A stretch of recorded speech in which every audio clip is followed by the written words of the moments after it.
谢谢。3490国际扶轮，张秋海前总监，黄诞成助理总监，郭道明前总监，康义胜国策顾问，张焕章总监当选人，还有联合立位7社的社长包括本社王清水创社社长以及7社的社长，各位扶轮弟兄姐妹，大家午安，大家好。好，大家午安，大家好。好。自从去年520我上任以来，在外我积极跟友盟站在一起，进行各项合作，希望让国际社会知道，台湾是一股良善的力量，有能力也有意愿为国际社会贡献更多。对内，我一直希望能够团结国人，团结朝野，团结国家，因应各种挑战，包括强化国防、强化经济韧性，以及解决面对的各项问题，特别是来自中国的并吞威胁。因此，我很高兴，也很荣幸，能够接受我们国际扶轮3490地区7社联合例会的邀请，来进行团结国家10讲的第1讲。我们都很清楚，国际扶轮人除了每一个人事业有成，追求个人的梦想，照顾家人以外，其实也对国家社会直接的贡献，更参与国际扶轮社团，发扬扶轮精神，增广见相识，提高道德，还有超我服务 （Service above self）。希望社会能够更进步，经济能够更繁荣，国家能够更团结。其实，我要跟各位扶轮弟兄姐妹报告，我担任总统，也抱持了这种扶轮精神，希望社会能够更进步，经济能够更繁荣，国家能够更团结，让我们下一代都能够过更好的生活。团结国家10讲，今天第1讲是国家，第2讲是团结，第3讲是宪政体制，第4讲是国防，第5讲是外交，第6讲是两岸，第7讲是民主，第8讲是和平，第9讲是繁荣，第10讲是均衡台湾。每一讲都会在不同的社团里面发表，也会透过网络的直播。我非常希望不能够来到现场的父老乡亲、全国的好朋友，都能够透过网络的直播来了解我所报告的内容。我也非常欢迎今天在现场的所有的弟兄姐妹，听了第1讲之后，如果有时间，不要忘了第2讲、第3讲、第4讲、第5讲、第6讲、第7讲、第8讲、第9讲、第10讲，好不好？好，好不好？好，那我们就进入第1讲国家。我想我们这句话都听过，国家兴亡，匹夫有责。我想古往今来，不知有多少人为了国家牺牲生命。我们也常常听到覆巢之下无完卵，没有国哪有家。我要特别跟各位湖人兄弟姐妹报告，今天的台湾需要我们挺身而出，承担责任。每一个时代都有不同的责任要承担，但我希望我们大家能够团结一致，共同守护国家主权，共同守护我们珍视的民主自由，共同守护我们的生活方式，以及下一代的未来。这是属于我们每一个人的责任，也是留给未来世代最重要的资产。那么我们要了解，那国家的定义是什么呢？怎么样的团体才是一个国家？国际扶轮是不是一个国家？3490是不是一个国家？我们要为国家牺牲奉献，必然我们要先了解国家的定义在哪里。简单的说，就是拥有固定人民，管辖特定领土，可以组织政府，对内对外都有最高权威，也就是拥有包括主权以及治权的政治共同体，即为国家。所以我们再看，就是要有人民，要有土地，要有政府，要有主权，4个要素才能够称为国家。反之，国家也必然要有这4个元素。那来了，第一个问题，我们来讨论一下，台湾是否为一个国家？根据国家主权4个要素，台澎金马，这是土地；定期改选各级政府，执行公权力，这是政府，这是治权，并对外进行外交，拥有国防力量，这是主权。由这块土地上的2300万人民所组成的政治共同体，是不是一个国家？是不是？是国家的人举手一下来。谢谢你们，我们掌声为台湾喝彩。台湾当然是一个国家啊！从1996年李登辉前总统当选第1任民选总统以来，我们每4年改选一次。2000年的陈水扁总统，2008年的马英九总统，2016年的蔡英文总统，以及2024年的赖清德。我想国际社会不管从哪一个角度，或者我们用国家组成4个要素来检验，我们都是一个国家。但是中国说不是中国说台湾不是一个主权国家。那它根据是什么呢？它根据联合国1971年的2758号决议文，宣称中国拥有台湾。中国也就是中华人民共和国，甚至在国际上根据2758号决议文宣传它的一个中国原则，衍生出一个中国3阶段论，就是中国主张全世界只有一个中国，两岸同属一个中国，唯一合法代表中国的政权就是中华人民共和国。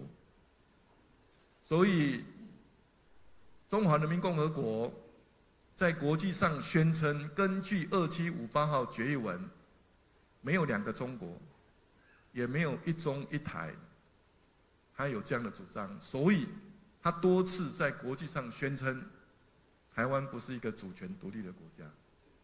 但是我们很清楚，我们把文件拿出来看，2758号决议文写得很清楚，它的内容是说，恢复中华人民共和国的一切权利，承认他的政府的代表为中国在联合国组织的唯一合法代表，并立即把蒋介石的代表从他在联合国组织及其所属一切机关中所非法占据的席位驱逐出去。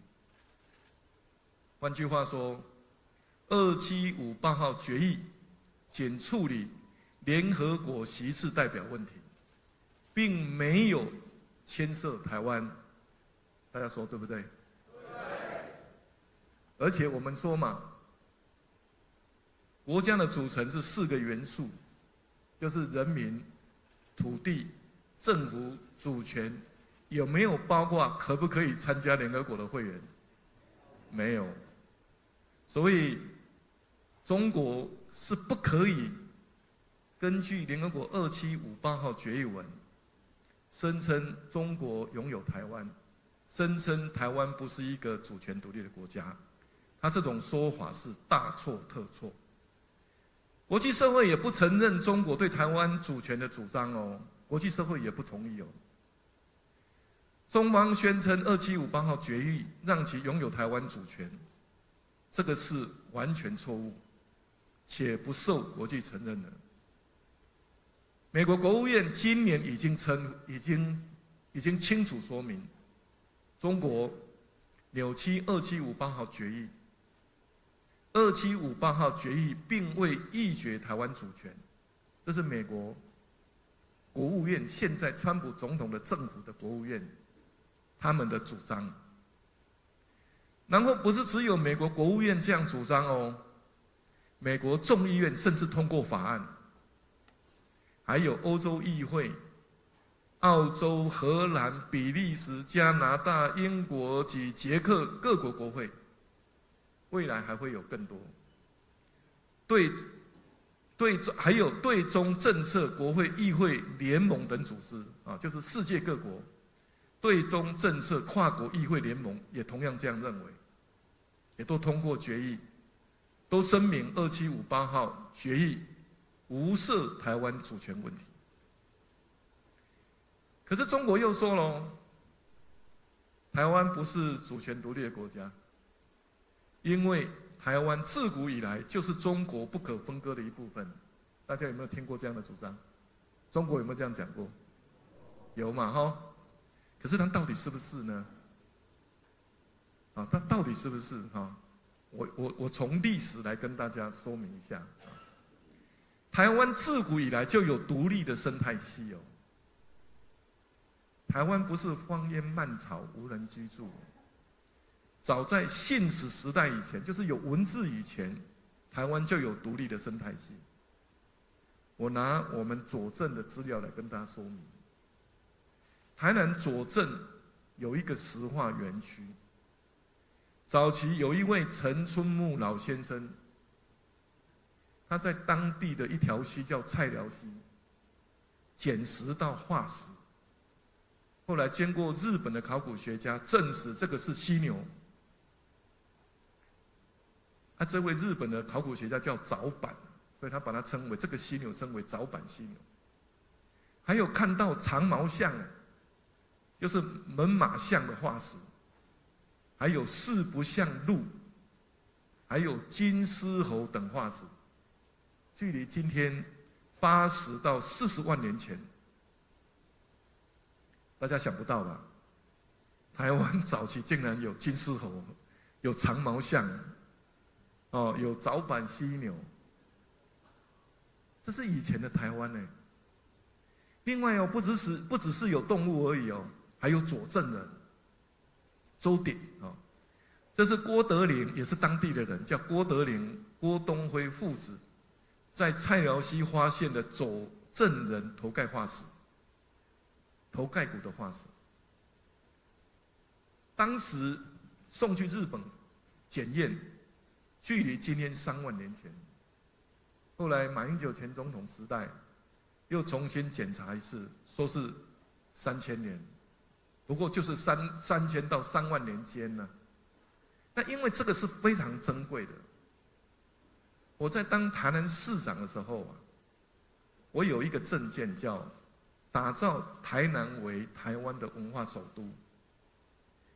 我希望让台南人感到光荣，让国人来感到认同。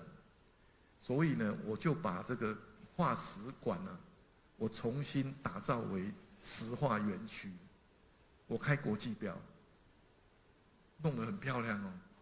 我邀请我们3490各位湖人兄弟姐妹有空去阮州顶甲阮行一下，参观一下就知影。台南是台湾的文化首都。我希望任何一个人来到台南就知道台湾，台南人感到光荣，台湾的国人能够对台湾产生认同。那另外我们在开辟新式科学园区的时候，有挖到考古遗址。那当时的文建会把这些考古遗址把它整理，建立一个史前南哥考古馆。那这个是大粪坑时代的考古遗址，距离今天大概4800年前到6000年前。大家知道台湾第一狗在哪里吗？就是在这里，大粪坑时代。我们回到上一章就大粪坑时代，大家去看一下这考古遗址，里面有狗。台湾出现第一条狗就在这里，就那个时代的人就有养狗。你可以看到那个时代的人，男人身高有多高，女人身高有多高，他们的殡葬文化是什么？还可以看到米啊，所以有些人以为米是荷兰人带进来的，不是，大粪坑时代就有在用。这个是属于台湾的文化哦。好，除了这些以外，台湾也是南岛语族文化的起源。就是台湾很早就开始向外传播文化，同时原住民族也早已在这块土地上生根发展出璀璨的文化。大家看一看红色的那个块块叫做斯泰语系，土黄色的叫做巴布亚语系，黄色的叫做南岛语系。这是原住民早期不同的语系。所以你可以看得到，红色的是在马来半岛跟亚洲这边，然后土黄色的叫做巴布亚语系，是在新几内亚，新几内亚，其他都是南岛语系。大家有没有找到台湾？有一是多久呢？一就是公元4000年前，就是台湾。中心点，南岛语系的中心点就在台湾，它往外扩散，第二层扩展到菲律宾。多久以前呢？就是公元3000年前。然后呢，再扩展到3，就是菲律宾跟波罗洲，这个是公元2500年前。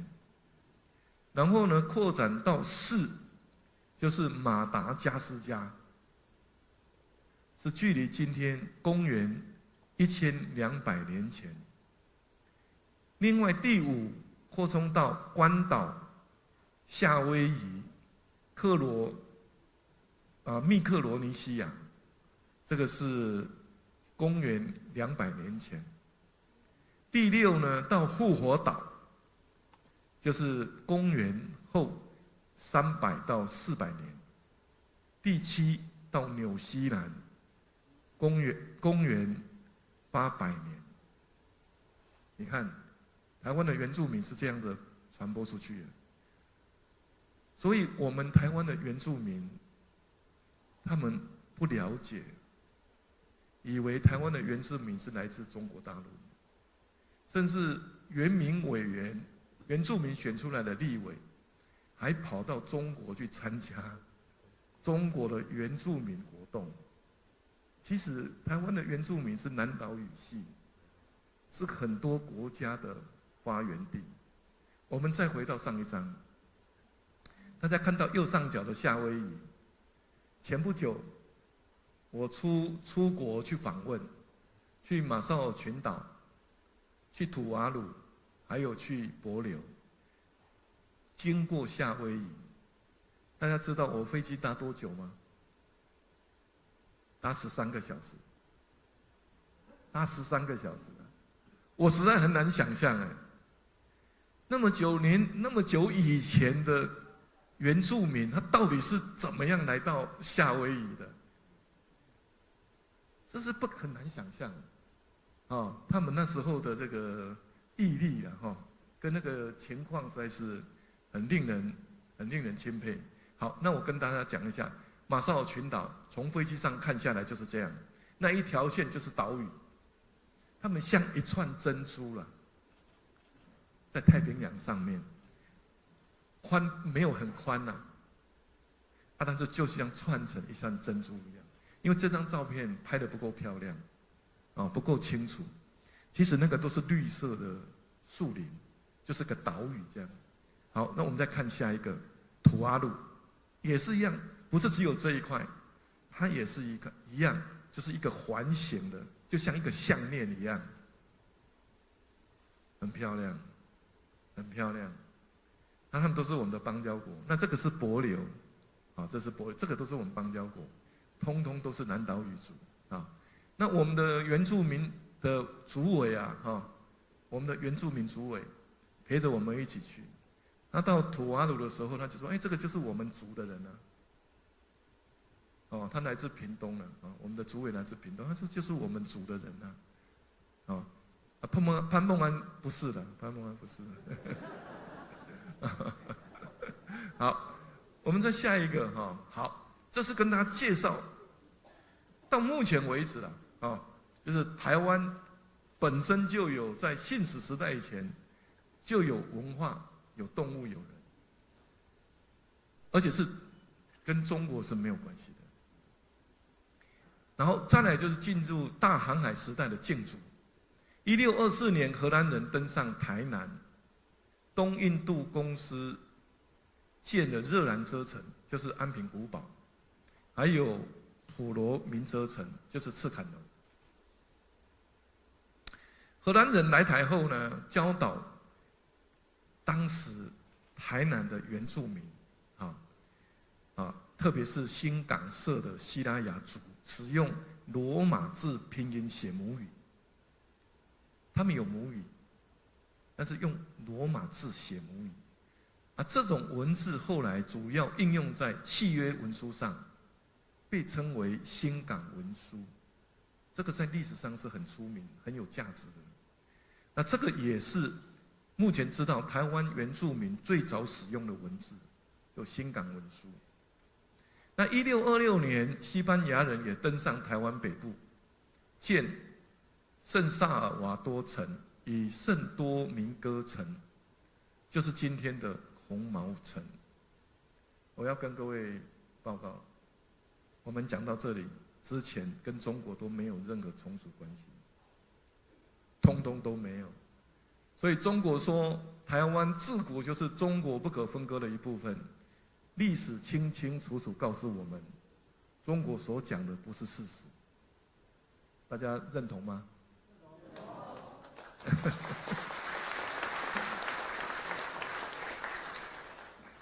好，接下去是中国开始跟台湾发生关系是什么时候？1662年，郑成功率兵击败荷兰人，并在台湾建立政权。随后，郑经建立东宁王国，这个也是从我们台南进来。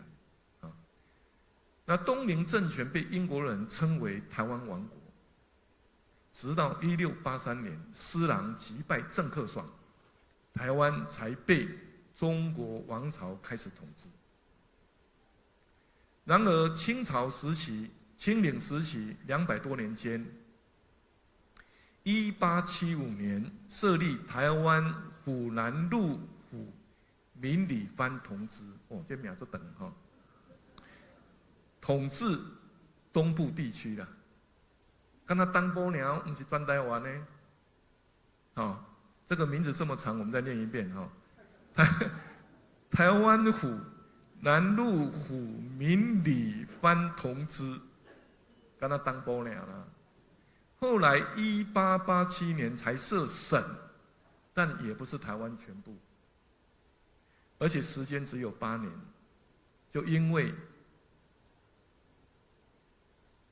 这个马关条约割让给日本，所以台湾跟中国的关系也就没有了。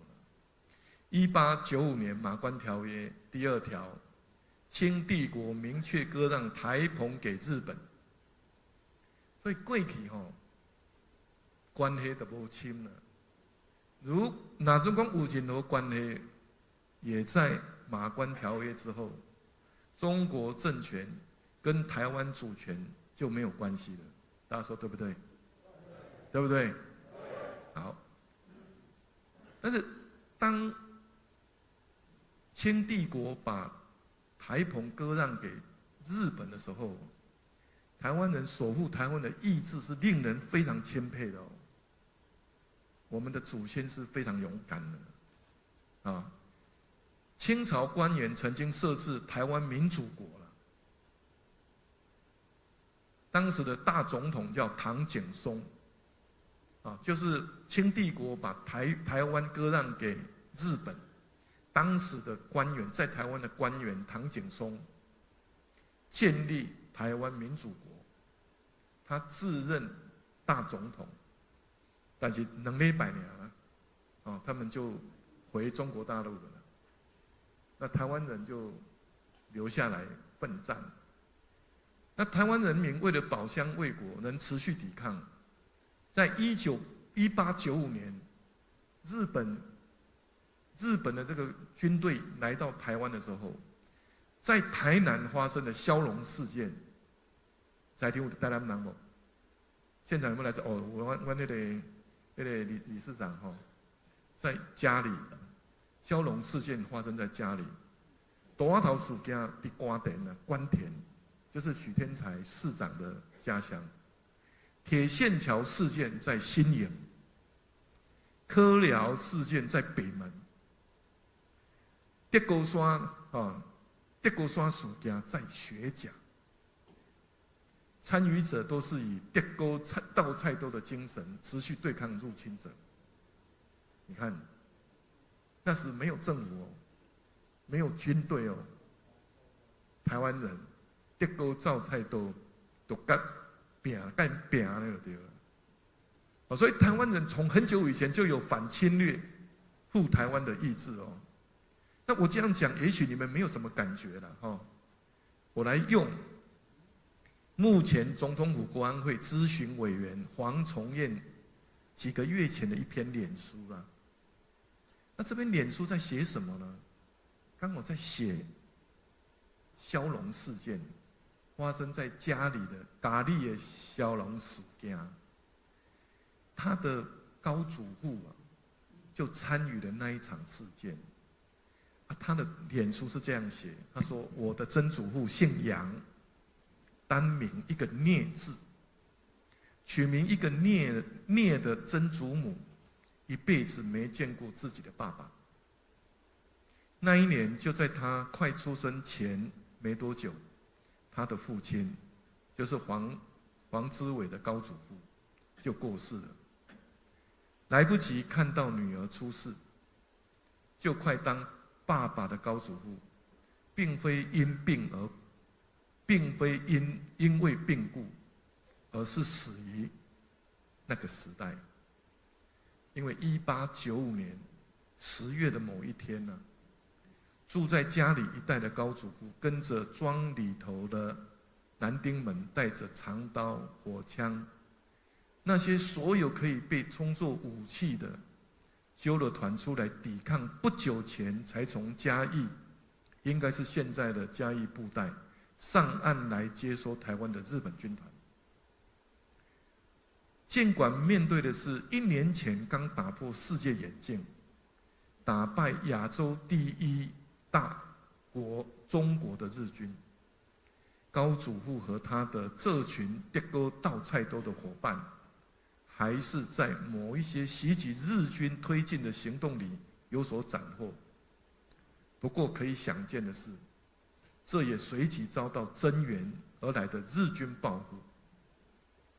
家里的老人家说，当时躲在陆郡沟里的高祖父，因此挨上了几刀疯狂搜索敌军戳向草丛里的刺刀。搜索行动后，他忍着我们无法体会的痛，捂着被刺刀划开的一身伤口回到家里，留着最后一丝气力，跟自己的太太，包括他没来得及见面的女儿，告别后断气。不久后，高祖母产下一辈子都没见过爸爸的女儿，止不住的泪水里，女儿的名字取单名一个聂。那一年是公元1895年，就是马关条约，清帝国把台湾割给日本那一年。我们向那个年代的人一个掌声，好不好？很勇敢啊！好，其实台湾抵抗的意志不是只有在台南，其实各县市都有。我只不过是举台南的这些事件来跟大家说明，各县市都有。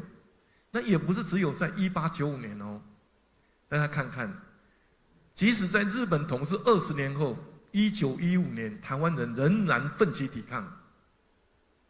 西来庵事件就是噍吧哖事件，包括原住民啊，至少有1400人遇害。20年后还有起义的事件。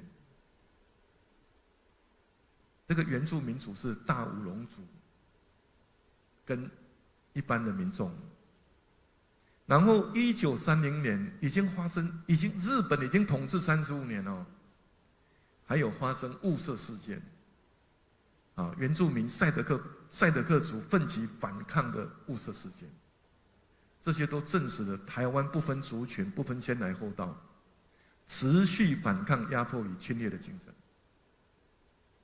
很多人想要知道，台湾有没有守护台湾自己国家的决心呢？国际的朋友有，国际的朋友都这样问台湾，或是问我，我都讲这段故事给他们听。啊，所以我要说的是，中华人民共和国从未拥有台湾，为什么呢？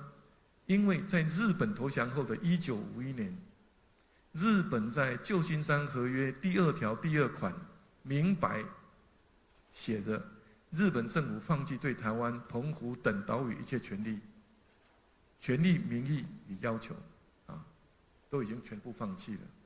旧金山合约并没有把台湾归给中华人民共和国。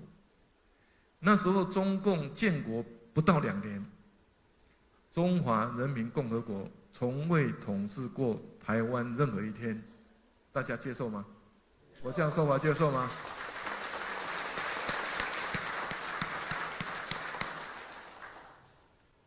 好，从这个1951年的旧金山合约到今天，到1996年，我们台湾人民不分先来后到，不分族群，大家共同努力，让我们的国家迈向民主化。1996年，总统直选，主权在民更为确立。那中华民国台澎金马第1次总统直选后，李登辉成为首任台湾民选的总统。啊，那我们的国民呢，有这本护照就可以看得出来，中华民国。宪法上的名称啊，也是叫中华民国。另外，我们自己，我们的友邦，啊，或者是国际上我们的朋友，称呼我们为中华民国、中华民国台湾，或者是称呼我们为台湾。啊，我当选总统，美国国务卿布林肯，他公开祝贺，称呼我为台湾民选第5任的总统。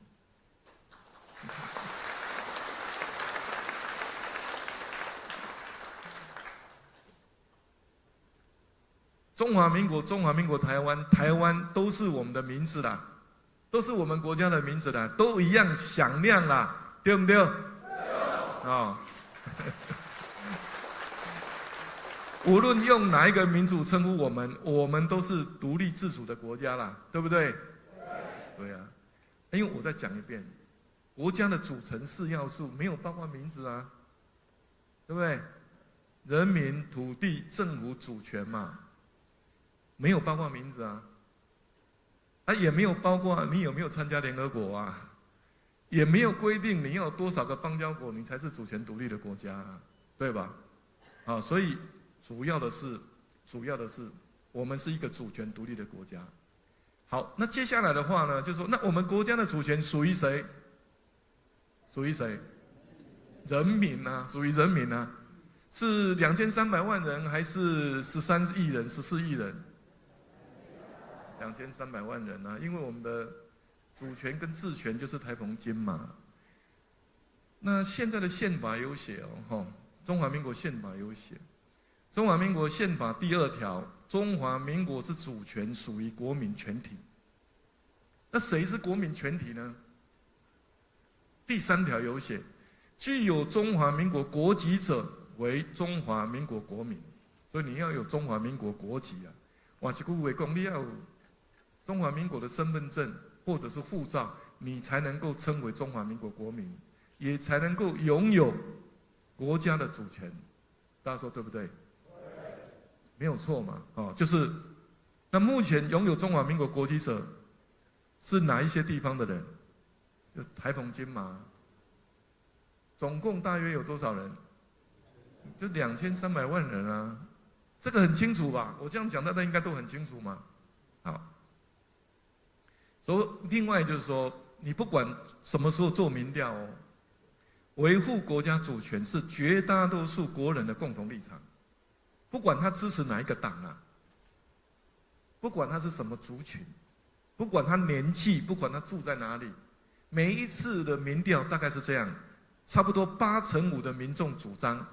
台湾的未来由全体2300万人决定，有近80%民众认同中华民国与中华人民共和国互不隶属。大家赞同吗？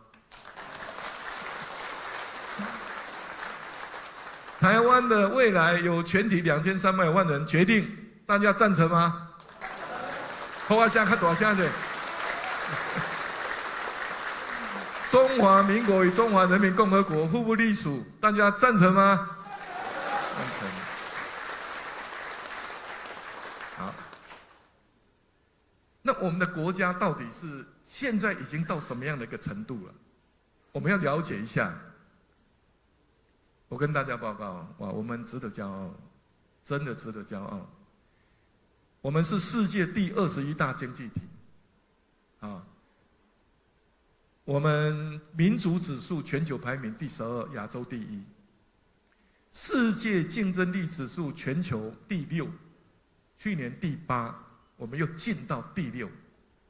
自由度评比取得94分，主流啦，主流，亚洲第2名。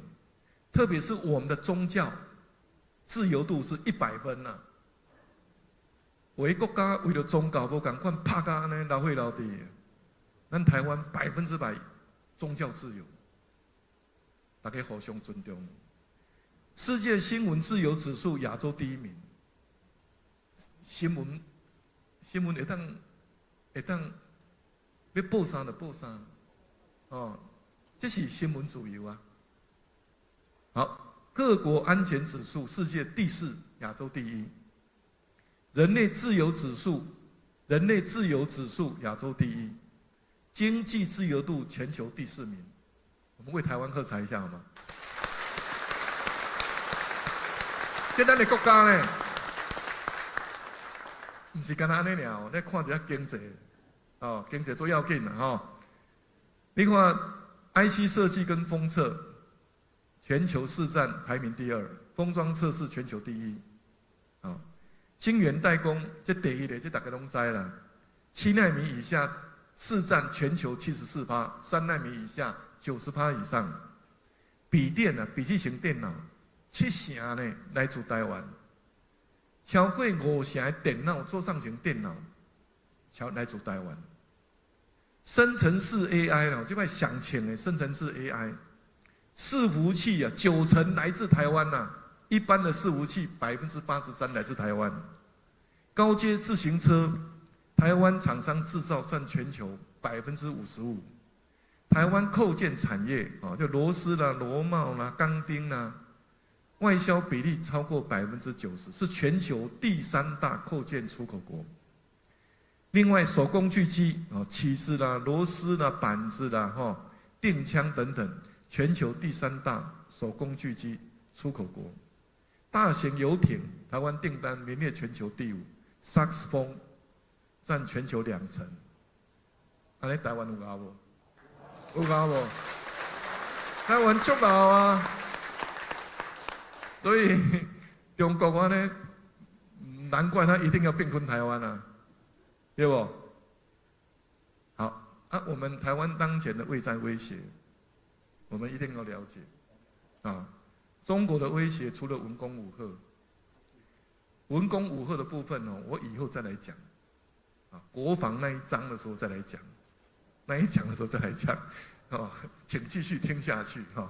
那我现在简单啊。另外最主要是有5个威胁的哈，就是中国对国家主权的威胁，中国对国军的渗透以及间谍活动的威胁。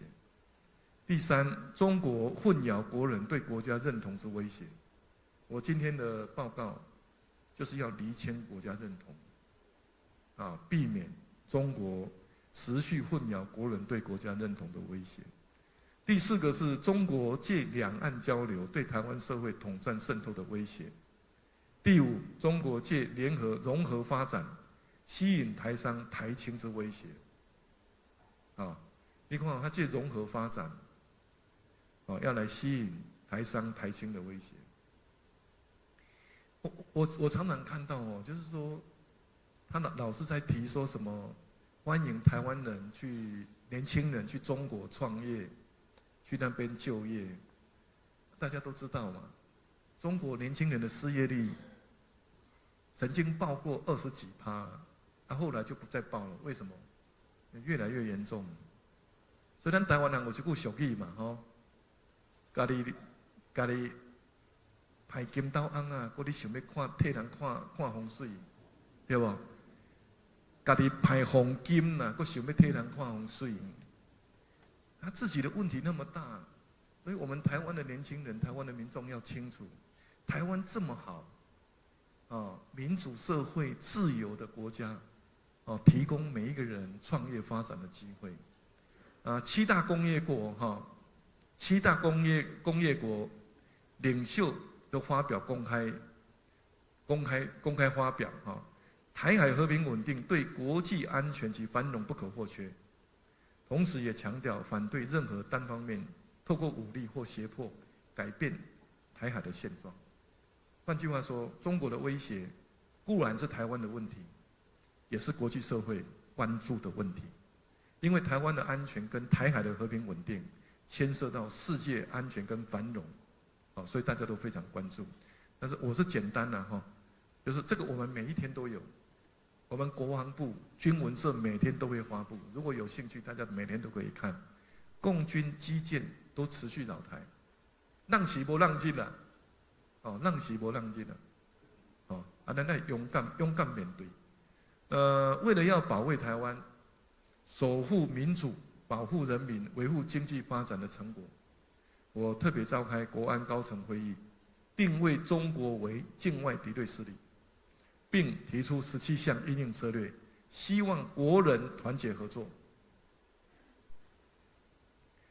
团结守护我们的国家，团结守护我们台湾亮眼的经济成就，还有傲人的自由的民主表现。大家说好不好？好不好？好。最后我表达，我希望能够继续和全体国人携手打拼。让我们的团结成为国家最坚实的防线，共同守护主权，让国家更强，让台湾的民主之光照亮全世界。多谢大家，谢谢。好，现在让我们用最热烈掌声，再次感谢总统带来这么精彩的演讲。我们请总统在台上留步。